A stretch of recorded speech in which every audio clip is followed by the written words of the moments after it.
আমরা একেবারে শেষের দিকে আর কয়েকটা বিষয়, সেটা হচ্ছে কেউ কেউ বলছেন যে পাকিস্তানের সাথে বর্তমান সরকারের ব্যাপক ঘনিষ্ঠতা।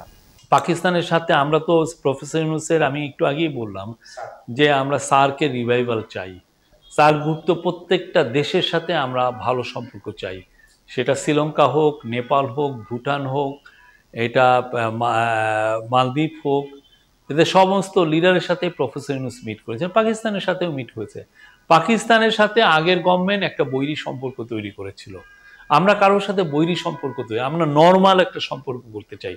এই নর্মাল সম্পর্কটাকেই অনেকে ফুলিয়ে ফাঁপিয়ে দেখাচ্ছেন যে এটা পাকিস্তান একটা নর্মাল একটা সাউথ এশিয়ার একটা বড় একটা কান্ট্রি, তার সাথে আমার ট্রেডের সম্পর্ক আছে। হ্যাঁ, তার সাথে আমার একটা হিস্টোরিক্যাল কিছু কানেকশন আছে। তা আমি তো তার সাথে ভালো সম্পর্ক করতেই পারি, এটা কি অন্যায়? কি ঠিক না? আমি আমার সাউথ এশিয়ায় প্রফেসর ইউনূসের পলিসি হচ্ছে যে সার্কভুক্ত সমস্ত দেশের সাথে আমাদের সম্পর্ক ভালো করতে হবে এবং ওদেরকে নিয়ে আমরা আবার সার্ককে আবার পুনরুজ্জীবিত করব। তো সেই আলোকে তাদের সাথে আমাদের সম্পর্ক ভালো আমরা করার চেষ্টা করছি।